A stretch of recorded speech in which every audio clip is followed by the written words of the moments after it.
650,000 jobs are expected to resume in Flying today February, is a while warning from unemployment General rate is Motors about expected to rise from investors' appetite for riskier assets. Housing market. The concern with housing is like what we see in the finance industry, the unknown.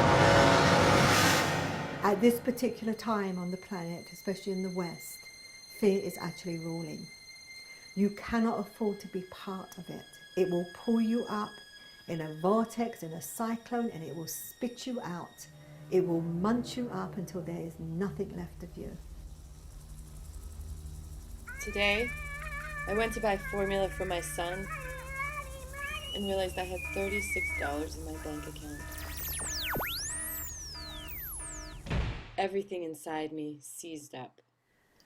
What happens when you allow yourself to be controlled by fear? Fear that is not real. If the tiger's jumping out at you, I'll give you. You can be frightened. That's okay. The nature of fear I'm talking about is what the media dumps out at us all the time.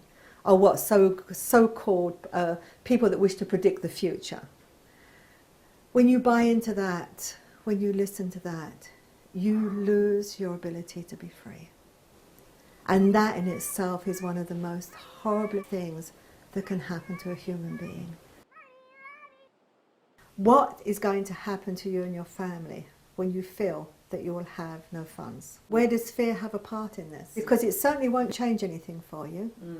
It certainly won't make anything better. In fact, it will squash every creative part you actually have. Fear is a suppressive emotion. So here you have a scenario, you know, a lot of people are facing this, okay?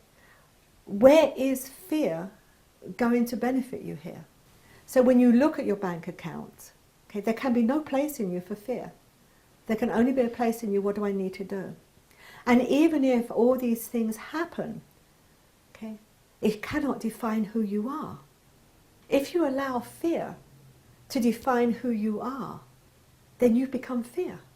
And even if nothing can be done about it, why would you let your dignity as a being go and grovel around in fear on the floor?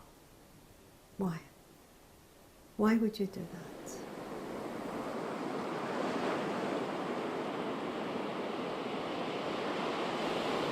So we build these sandcastles, and all our energy, all our focus, and all our attention and our life force is on these sandcastles. And have you ever seen people do sandcastles? They can be magnificent. But the tide comes in and washes it all away.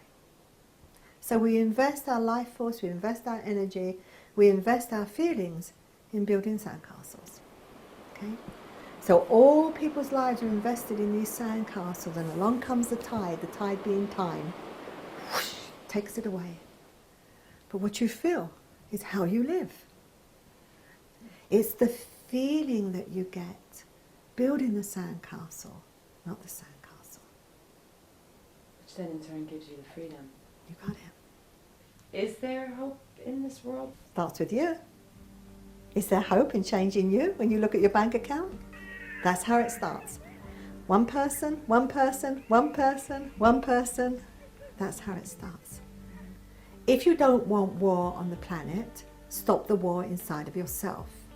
If you don't want hatred on the planet, stop the hatred inside of yourself. If you don't want poverty on the planet, take care of the poverty that is within you. And when we get to fear, if you do not wish to live in an environment of fear, stop it within you. Fear? Do you think there's room for fear? Of course there's no room for fear. Okay? Compassion instead of fear. Kindness instead of fear. That's what needs to happen in this world. That's really what needs to happen in this world.